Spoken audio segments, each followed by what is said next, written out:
जल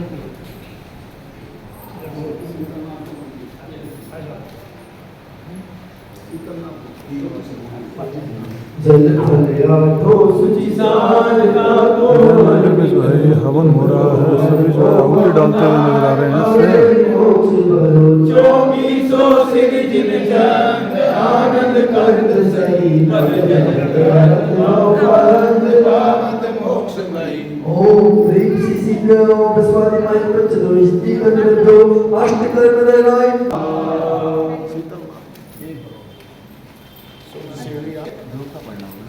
किसना गुरु गुरमुख गंध उदास माही के बोता भाग बस कर्म अनंत जाही रागा की दोष मल मल लने तुए चरण चौपदात तब शीतल नाथ देवा ओम ह्रीं श्री शीतलनाथ जनाय नमः अष्ट कर्म दलाय धूपम निर्माण के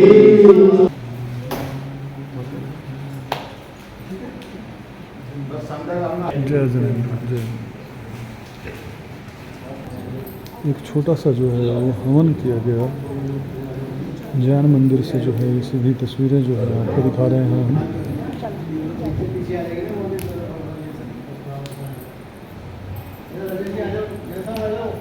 जी हाँ जी, ब्रजेश जैन जी क्या कहना चाहेंगे आज के बारे में?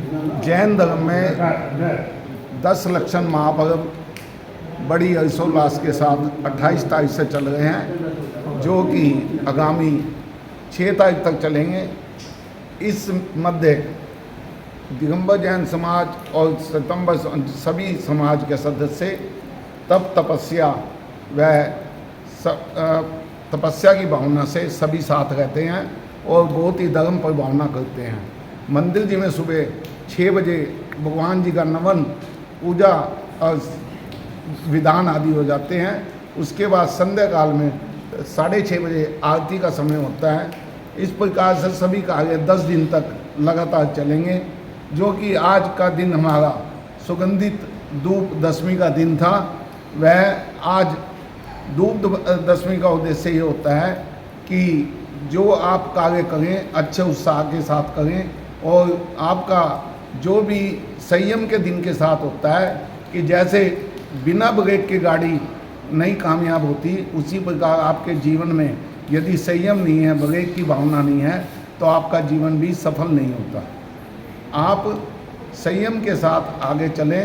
और सुगंध धूप दशमी का महत्व ये है कि हमारी मैना सुंदरी जो उनको कि एक वरदान मिला, पिता ने कोड़ी के साथ ब्याह दिया जबकि राजा होते हुए, लेकिन उसने अपने धर्म के प्रभाव से उस कोड़ी को भी उसमें ऐसा कोड दूर किया हमारे विधान के द्वारा, धर्म के द्वारा, और उसमें धर्म के द्वारा बाद में वह श्रीपाल राजकुमार के नाम से प्रचलित हुए। इसके बाद अब 4 तारीख को हमारा दुदारस पर्व है, उसमें हमारे साध्वी समाज जो 48/14 में उपस्थित हैं वह भी पधारेंगे, और बच्चे स्कूल के सभी अपने कार्यक्रम देंगे। और 7 तारीख को रथ यात्रा जो कि उस दुदारस पर्व पर हमारी मुख्य अतिथि रेणुबाला जी गुप्ता जी हैं, और 6 तारीख को निर्वाण लाडू चढ़ेगा अनंत चौदस के उपलक्ष्य में। 7 तारीख को तपस्वी बहन जो 10-10 दिन तक उपवास करते हैं, बहुत ही कठिन तपस्या होती है। अब की बार तो फिर भी भगवान ने बहुत अच्छा आशीर्वाद दिया हुआ है कि इंद्र देवता प्रसन्न हो गए हैं, ताकि उनकी तपस्या में कोई विघ्न ना आए, नहीं तो अन्यथा धूप वगैरह हो तो तपस्या बहुत ही कठिन हो जाती है। तो 7 तारीख को हमारे माननीय विधायक श्री जगमोहन आनंद जी आएंगे, जो जिन्होंने भी तपस्या की है उनका मान सम्मान हमारे विधायक जी द्वारा किया जाएगा। और उसके बाद जो रथ यात्रा स्वर्ण रथ हमारा निकलता है समाज शोभा यात्रा के रूप में, उसमें भगवान जी विराजमान होते हैं। वह शहर के मुख्य मार्गों में बहुत ही हर्षोल्लास के साथ निकलती है। उसमें हमारे जगमोहन आनंद जी उसको अपने हाथों के द्वारा चलाएंगे।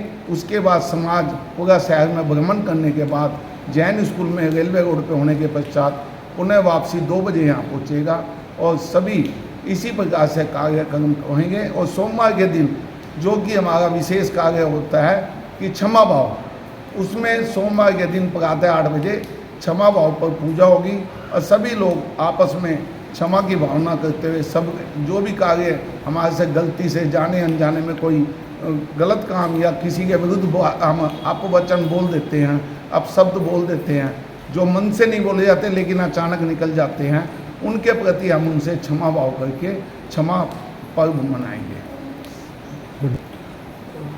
जी प्रोफेसर साहब क्या कहना चाहेंगे ये पूरे 10 प्रोग्राम के बारे में? पर्व जैन धर्म के सबसे उत्तम पर्व में से एक है।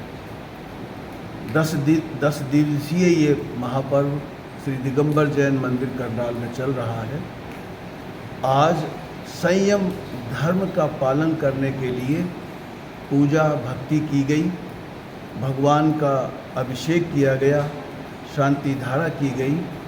पूजा में विशेष रूप से इस बात का ध्यान रखा गया कि हम संयम का पालन करें। हमारे जीवन में संयम का बहुत महत्व है। संयम के टूटने से हम दुर्गति में जाते हैं। संयम में बने रहने से, अनुशासन में बने रहने से हम प्रगति को प्राप्त होते हैं। ठीक उसी प्रकार से जैसे बह रही नदी के तट यदि बंधे हुए हैं, पुष्ट हैं, तो पानी का प्रवाह जब खेतों में जाएगा तो उस खेतों को सिंचाई देगा, सींचेगा और बहुत अच्छी उम्दा फसल वह पैदा करेगा। लेकिन वही नदी का पानी यदि संयम को भूल जाए, तटों को तोड़ दे, तो उसके परिणाम स्वरूप वही जल विनाश का कारण बन जाता है। और इस प्रकार से हमें संयम का महत्व पता लगता है। हमें अपने जीवन में सदैव संयम का पालन करते हुए, धर्म का पालन करते हुए, मोक्ष मार्ग पर चलते हुए शांति और प्रगति को प्राप्त करने की कोशिश करनी चाहिए। इस प्रकार का दिन आज यहाँ पर सभी लोगों ने, समाज के सभी लोगों ने इस भावना से पूजा भक्ति की, विधान किया और शांति धारा की।